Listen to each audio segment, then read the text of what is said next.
Hello, podcast listeners. I am thrilled to introduce our today's special guest, Mr. Ameen Ahsan Muhiyidin, and he is an extra alumnus and the founder and chief director of AASC Management Consultancy. Ameen and his firm specialize in helping clients navigating the intricacies of leadership, management, and the growth challenges of today's age. Through their comprehensive suite of services, including business advisories, workshops, business transformation programs, sprints, and venture architects, ASC is the forefront of driving impactful solutions. Dear audience, please join me, your host Sonal Shah, to today's podcast with Mr. Amin to share his wealth of experience and insights into the dynamic realm of startup strategy and entrepreneurship. Welcome to the show, sir, and we are very much grateful for you today to have with us. And before we go and directly jump into our discussions on entrepreneurships and your experiences, I would love for our listeners to get into know you a bit better in your words. So, sir, can you please introduce yourself in your own words, please? Thank you, Sanal, for the kind introduction. Thank you, sir. I'm Ameen Ahsan, and I have been in the field of strategy consulting for the past 20 plus years. And during which we have consulted hundreds of entrepreneurs and hundreds of projects in more than 1040 sectors, industries. And the services that I focus right now is actually helping partners or co-founders in a business to actually rediscover themselves, to bring out the efficiency that they have lost, which they lose usually over the period of time, and also about I also consult the businesses about restructuring their leaderships to be more effective, and I help businesses actually redesign their business models to be more competitive in the market. So these are the main areas that I focus at the moment, and I'm based in UAE, from where I actually cater clients across GCC. Okay. That's a wonderful and very humble introductions about you. So, sir, you are leading yourself only, or you are having a team? We have a team. My team is basically based in India. Okay. Yeah. Okay, sir. So thank you so much for knowing about yourself and your organization. So it's a wonderful journey you had traveled, right? So thank you so much. And sir, one more thing before we start the question and answers, I would like to thankful to our audience also because of their questions and because of their needs, we are driving these sessions and carrying forward this journey. So thank you so much, audience, for listening us and subscribing us for every time. That's a wonderful, efforts by yourselves. So before we proceed further, I would like to also give introductions about myself too. So myself, Sonal Shah, and I am the host for today's podcast, and we are at Far Tech Venture. So as a Edfar Tech Venture, we are IT and tech platform. We provide the solutions for IT resources, IT solutions, recruitment, and this kind of a take on your podcast. And we have a vendor alliances with the 50 plus tech partners, including SAP, Oracle, Microsoft, Vega, OutSystem, Appian, Salesforce, Cloudera, Informatica, and many more. And we provide almost all the solutions regarding ERP, application development, data, AI and ML, blockchain, cloud management, and UX UI testing, and the cybersecurity. And we have resources, basis of 20,000 plus resources all across the skills, so we can deliver both on-site and offshore within the 24 hours. So that is our prime skills, which, we like to deliver the services so far, so fast. So at Edfar, we love all the visionaries and tech leaders to, share their views so our audience can get the more benefits from their leaders and valuable insights and trends and experiences. So this is all about us. So now we are not going to invest much into introductions, but just directly jumping into the session so, we can have more insights about businesses. So, sir, what are the key insights or the lessons you have gained about entrepreneurships that you believe are crucial for nowadays to aspiring business owners? Well, thank you, Sanal. This is a very broad question, actually. because there are many things that we learn from entrepreneurship and the journey of each entrepreneur. The every entrepreneur has a different kind of journey, depending on which market they are operating, which industry they are operating, what time, what period of uh, economic cycle they are in. But I would just like to briefly mention maybe 10 points that actually that comes to my mind at the moment. The first thing is that entrepreneurship is not an easy thing. It's not an easy thing as doing a job. You have to sacrifice a lot for a long time before you start really making money. And the reason why I say this thing is that there is a common misconception, especially among the youth, that they find entrepreneurship as an escape route from a 9 to 5 job, and they think life is easy on the other side. But the reality is just the opposite. When you become an entrepreneur, you don't become 9 to 5, you become 24/7. So that is something that people usually overlook. And the second point would be don't go behind anomaly success stories.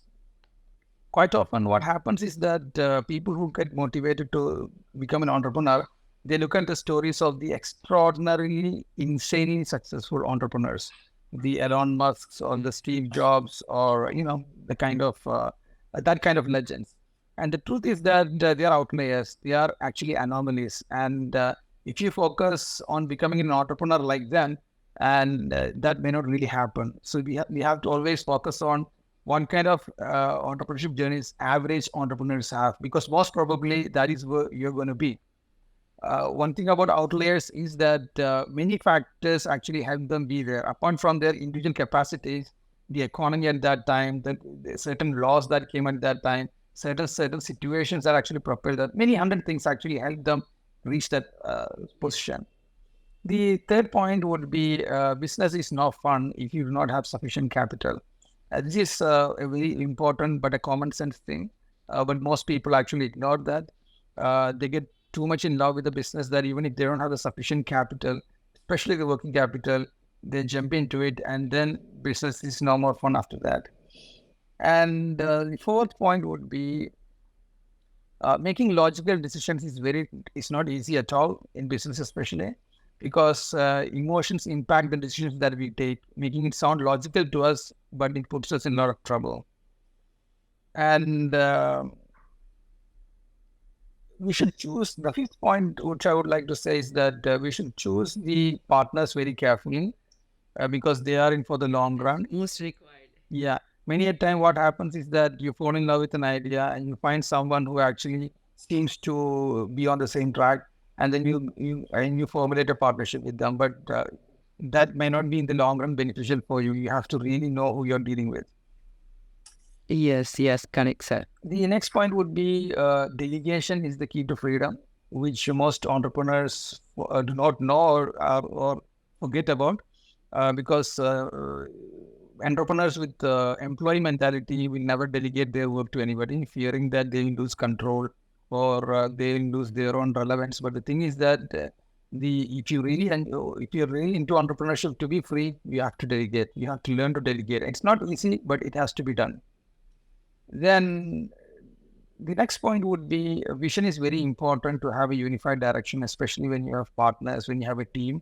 Without a vision, there is no direction, and vision is the foundation of all motivation, and vision has to be real. And the next point would be, obviously we start businesses so that our family benefits from it, but what we have to realize is that you have to build a business that takes care of your family and not the other way around. Quite often what happens is that the father expects that his children to take care of the business after him. But that is not a sustainable system. Instead, you should build a business that will take care of the family, even if the family is not in the business. It's a huge topic, but I think that is something that people have to start thinking about. And the ninth point would be the businesses should have a clear, distinct business model. A business model is something that we always use and we always talk about, but very few people actually know what actually a business model is. And unless you have designed your business model, it is a very sure thing that you do not have a business model planned out. And quite often when you do not plan out your business model, you're actually unknowingly copying another business model. And that is not going to actually help you in the market. You should have a very clear idea about who your target customer segment is. And you should customize your business model to them so that you stand out of the crowd of competitors. And the last point I would like to highlight is that businesses need to have a good culture so that because if you don't have a good culture, your organization is not going to grow. And no amount of professionalism, structures, or best practices in process can actually make a business successful if it has a toxic culture. And good culture is a result of hard work, and toxic culture does not need any effort. It just happens. So I think this would be the 10 things or insights that I would like to That's a share. wonderful. That's a wonderful. It's like a stepping stones for success, and it shows that how you had gone into this business and how you had created the whole process. Like it's a wonderful. I have no words for these 10 points, and especially the business one and family business. So these are the very wonderful insight you have shared, sir. So it's really showing that your each and every words and each and every statements provides resilience and innovative spirits. So very inspiring. Thank you so much, sir. And yes, Anat, Sir, may I know? Yeah, thank you. So, sir, may I know any specific kind of customers or a specific type of industries you are serving, or like only service industry or the manufacturing industry? What type of clients you are approaching? actually, I serve all industries because I don't go into their technical area. I focus mainly on the leadership and the business model. So that is almost common for all businesses. So that is the area that I handle. Right, sir. Thank you so much, sir. So, sir, like you mentioned earlier also that, you are also helping the startups and the customer for strategic planning. So, can you please share some of the examples that has proven effective for startup in their early stages? Examples of what that was not clear. Okay, for a strategic planning, sir. That how strategic planning can help the businesses to run in the long run. Okay.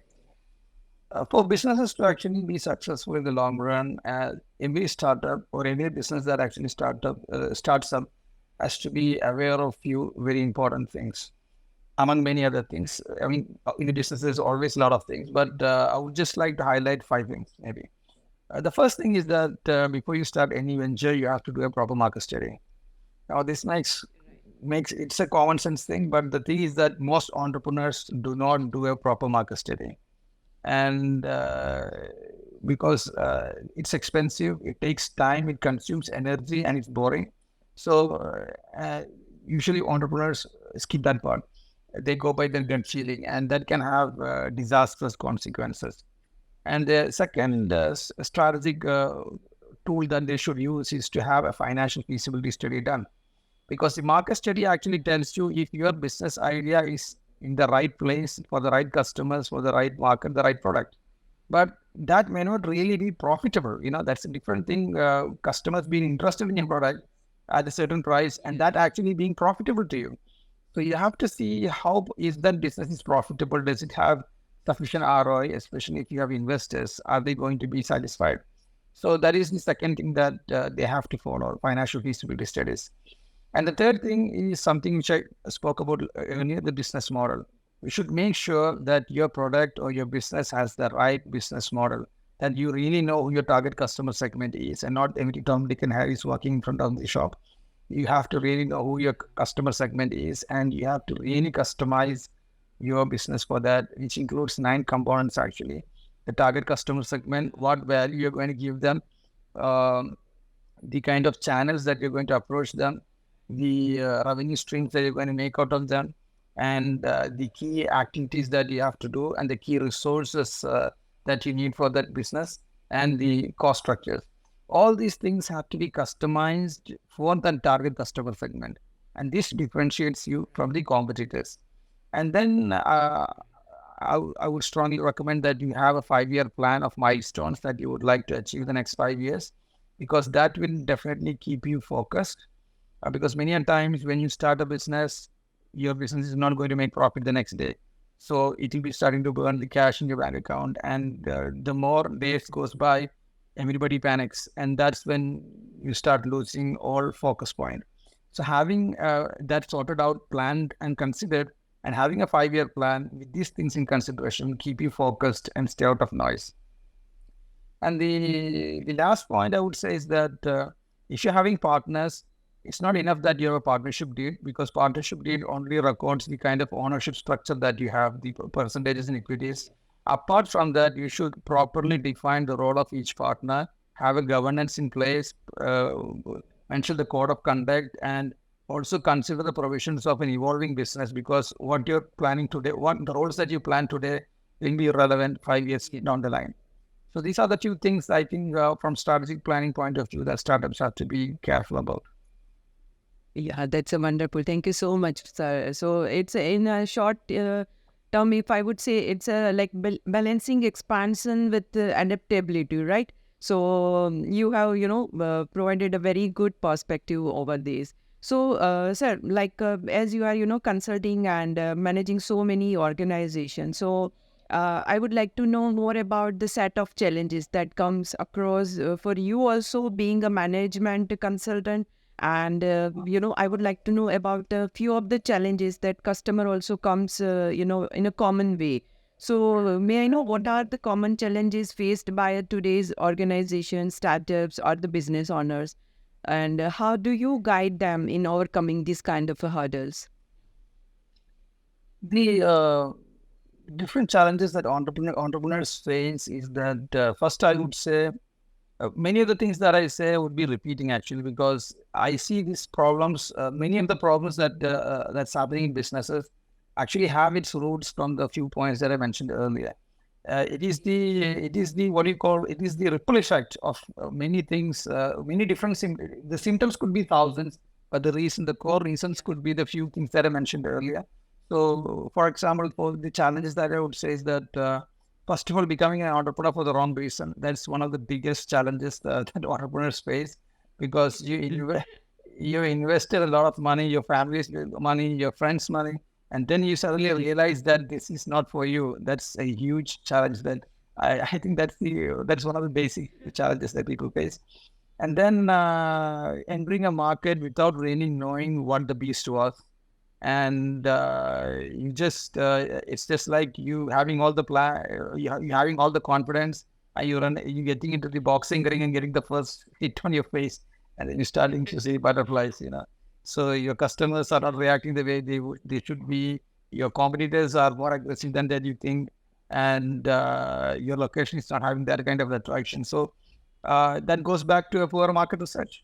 And another challenge that entrepreneurs face is that they suddenly find that the customers that they thought would be buying from them really do not want to buy from them. What they're selling is not what they want, or you are not able to differentiate yourself from the competitors. For example, I mean, like you are from the IT industry. What I have found is that LinkedIn, I get, for example, hundreds of emails in a month or in a year saying that they are IT providers and they are ready to do any kind of service for us. But that actually what happens is that to a customer point of view, it becomes actually a commodity. And when your business product becomes a commodity, the customer is not able to differentiate between A and B. So it has to really be customized. For example, if the IT service providers are actually contacting a restaurant owner and saying that we have the IT solutions for the restaurant industry A to Z, then he will be interested because it's a restaurant, and he's in the restaurant business. But if the companies are actually going on talking about we have AI, we have social media, we have that, it does not connect with him. So that's kind of wrong business model plans. So, and then having the wrong partners who are actually becoming a more pain than your customers or your competitors, and you are not having a proper agreements with your partners, and that creates a lot of issues. These are all challenges that entrepreneurs face. These are all kind of common problems that we get to see always. And wrong financial planning, because when the financial planning is wrong, you have taken money from investors, but that money is not enough, and you still need more money, and the investors will not give you more money, and they will not allow you to take in more investors because that will dilute their shares. So you're stuck. So these are problems that entrepreneurs face. And hiring the wrong people. If you see, the team is everything. Whatever infrastructure you have, no matter how much big factory you have, it's the people who operate, manage it. If you select the wrong people for the wrong reasons, again, that business is going to be stuck. And lastly, I would like to say is that one of the biggest challenges that entrepreneurs face because of other entrepreneurs is that they try to think that they can get more customers by lowering the price than their competitors. When a business says that our USP is we are cheaper than others, I usually see a red flag, because to reduce cost is a no-brainer. Anybody can do it, but its consequences will not be just on him, but the entire industry. So this is how people destroy industries, when some guy who doesn't know how to do business starts competing by reducing price. So these are the few challenges that I feel entrepreneurs face, but there are hundreds, definitely. Yes, definitely. So wonderful share. So it's, when you are sharing and, saying all about this, so it reflects a profound understanding you have about this, strategic problem solving. So thank you so much, sir, for, guiding us and mentoring us also. So, sir, nowadays you also see there are, lots of innovations, and related to innovations, there are so many risks are also there into the business. So, what is your advice, or what is your, I can say, foresee to the market, that how the businesses should balance these kind of innovations and risk associated with it? Okay, so actually, innovation is very important in business, because if you're going to play the long game, you have to innovate. And business equals to risk, because there is no business without having the risk part associated with it. Yeah. So I would say that to foster a culture of innovation, a business should actually have, first of all, it should encourage experimentation. And this is something which is non-existent in most of our businesses, because businesses usually do not encourage experimentation. They always try to go through the proven track, and they are not ready to suffer any kind of losses from experimentation. And when that happens, that whole organization has such a culture that nobody will be ready to think differently. Nobody will be ready to do something different, because if it goes wrong, he's going to get the firing. He's going to be on the line of fire. So if you want your organization to be truly innovative, you should encourage experimentation and the losses that comes out of it. That's how you encourage it, right? And the next would be, you should value diversity of thought. Quite often what happens is that we might say that we are open, but we are truly not open. We are not ready to think about new directions, new thoughts, new process, new ideas, especially at the leadership level. And when you actually have a board of people who think exactly like you are not having a diversity actually. You are actually having just the same people there. So you should have an opportunity inside your organization to appreciate and accept diversity in thought. And the third would be like the organization should, or the entrepreneur should start investing in learning and development. And this is something which I keep repeating to my clients as well, because usually what happens with entrepreneurs is that they never learn anything new. They feel that the very fact that they are doing business for the past many decades, they are seeing new competitors coming, new products coming, that itself is the learning that they require. And that is a big mistake. That is not the learning that they require. They need more learning than that. They need to have a lot of exposure in different areas, and they need to develop. That is from their personal side. From an organization side as well, the organization should be a learning organization if it has to really grow by innovation. Now, with regards to the innovation risks that you said, how do we actually reduce the risks of innovation? Is that I would say first you should start small. Don't go for major innovative investments and all. That could be a big gamble. But instead, make small investments into innovations. See how it's going. Then keep giving it more funding so that it builds up. So that way, if it fails, your investment loss will be very less. And the second thing to manage innovation risk would be to actually focus on value over novelty. There could be innovations that are fancy, I mean, which has got a lot of what you call glitz and glamour, a lot of buzz, such kind of innovation. And there could be innovation that actually provides value, kind of like which actually solves a problem, or which actually reduces cost, or which actually increases the customer experience or delight.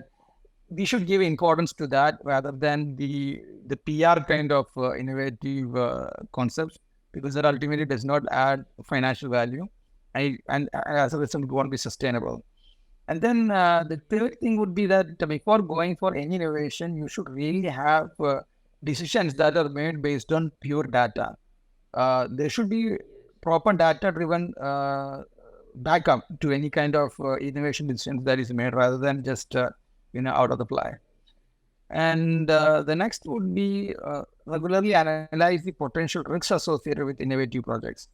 The organization should always analyze the innovation that's happening and its financial status to ensure that it does not go over the border. And lastly, I would say you should continuously monitor the progress of the innovative actions that's happening. You don't just give it a free rein. It has to be under monitoring, but at the same time, they have to be given the proper freedom as well. Just like driving a car where you have the brake and axle. So both has functions, only then the car moves, So these are the few things that I would like to say on that topic.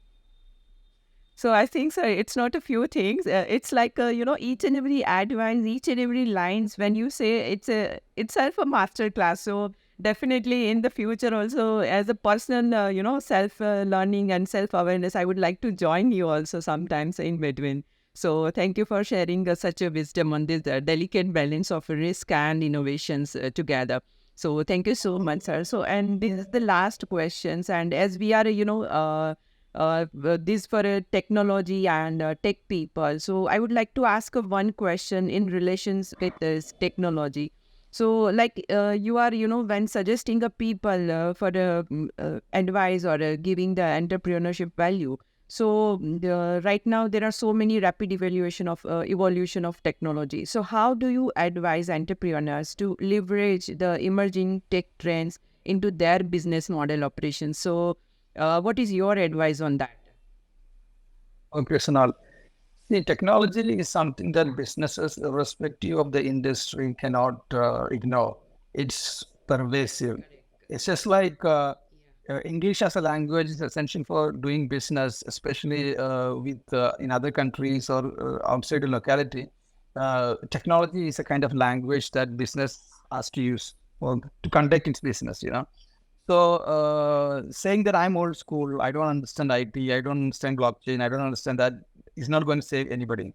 Okay, so the few advices that I would like to give on that front is that entrepreneurs should learn to embrace artificial intelligence, automation, cloud, blockchains, Internet of Things. They have to simply understand that tomorrow their business and their industry, be it a small corner shop, be it a small restaurant, or be it a big conglomerate, they all have to tomorrow face these things. Either they have to face it when they implement in their organization, or they have to face it when their competitors implement it and they're just standing there as an onlooker. So they have to understand that if they don't understand what these things are, they have to go and learn.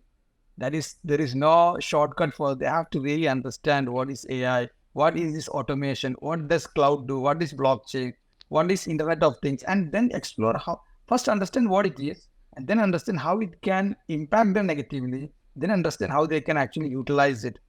And there is no option in this case. I feel it has to happen.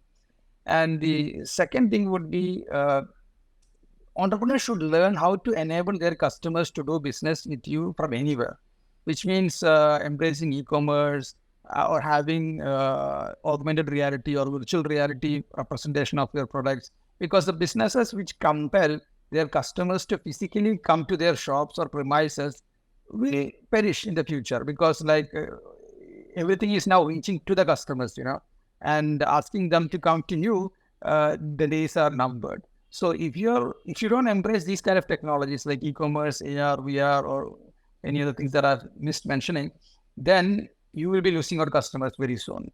I can't even say it's future. I would say it's very soon. And the third point which I would like to say is that to be aware of what technology changes are happening or are going to happen, so that you're prepared before your competitors are. And that's another easy to say but very difficult thing for entrepreneurs to do, which I'm saying is that go attend conferences, watch videos, learn about what technological changes are happening, even if it is not relevant to your industry, because you never know what something happening in some other industry is going to have in effect like a hammer being thrown at your head when you're least expecting it. So you have to really know what's happening in every industry with regards to technology. And the fourth thing would be implementing a new software is not just about buying it. This is one mistake that many people do, They try to become a fancy organization by implementing ERP or softwares like that. But the thing is that they only think about buying it. The post-buy effect, they don't worry about. So what happens is that these initiatives fail because they did not invest into training their people to use their software, monitoring how they're adapting it, and enforcing its adaptation, because many times employees will resist new systems and new processes, especially when it comes to IT and all, they could feel overwhelmed and all. So unless there is a pure pressure from the management side, they will try to sabotage it. So this is one important thing that they have to learn. And why I say this thing is because it's like me being an entrepreneur, knowing that organizations like our competitors are using ERP, so we should also use ERP. What is ERP? I don't know what is ERP, but you get some quotation and select the cheapest one, and then let him implement, and something magic will happen. No, that is not how it happens. First you have to understand what ERP is, what its impact is, how it's going to impact the business in a big way, and then you should be the biggest implementer of it in the organization. Only then it will work out. So these are the few things that I would like to mention with regards to your question on entrepreneurship and rapid evolution of technology. Thank you so much for guiding us into the tech future. So you have I was only thinking that you are a management consultant, but you have a very vast knowledge of technological trends, and the more important is the forward thinking. So that is a very much valuable and crucial for staying at the forefront. So that's very wonderful to know about you, sir. So thank you so much, sir. And before I wrap up, if I would like to ask you one favor that would, not only just educate, but inspire our audience to, not directly jump into the entrepreneurships or a business, but would lead them to, take the business initiative in the right way. So is there some closing words would you like to add, sir, please? My advice to people who are planning to start a business is that you have to really study what you're getting into, because the last thing the economy needs is a lot of unprepared entrepreneurs entering the market, spoiling their life and spoiling the entrepreneurs who are doing good business, So you have to really know what you're getting into, take time, be prepared financially, intellectually, everywise. You should know what you're doing. And for people who are actually becoming entrepreneurs straight out of college, I would seriously say that you have to have some experience about managing business, because the failure of our education system is that it does not teach anything about management, leadership, entrepreneurship, or any of those skills that is required in the business is not taught in schools or colleges. So you have to have some experience before going into starting a new business. And with regards to people who already have a business, I would say that if you're building a business that you want your family to enjoy its benefits over the generations, you have to not only manage a business in an automated manner, because your family may not be able to manage it tomorrow. And you should also know that a family business is more than just a normal business management. There is a family management part to it as well, which we didn't speak about today, but that is something that they have to learn and understand. And finally, with regards to businesses that wants to grow, it's a great time to grow actually, but they have to be totally prepared. The organizations have to be totally run professionally to be able to scale and grow. So I think that's it. Yeah. That's a wonderful. That's a wonderful, sir. So thank you so much for giving your time, insight, and inspirations for our community as well as for ourselves also. So on behalf of Atfa Tech Venture Podcast, we are so much grateful to have you today and discussing your expertise and providing a deep dive into the world of entrepreneurship. So to the audience, if you want to know more about the Ameen sir or what his consultancy is doing and how he can help you in your business, you can directly go and uh, found the link to his profile from these also. And also you can go to AASC consultancy page. From there also you can directly contact him. So this is all about today's podcast and today's wonderful discussion with him. So sir, thank you so much again, and thank you for sharing your time and insights to our community. So thank you so much, sir, for being with us. Thank you, Sanal, for this wonderful moment. And thank you, Alpha, for organizing this podcast. Yeah, thank you so much. And thank you so much, audience, for listening to these wonderful episodes. And for more insights, you can directly go to Adphatech Venture Podcast platform on the YouTube as well as the LinkedIn page. So thank you so much.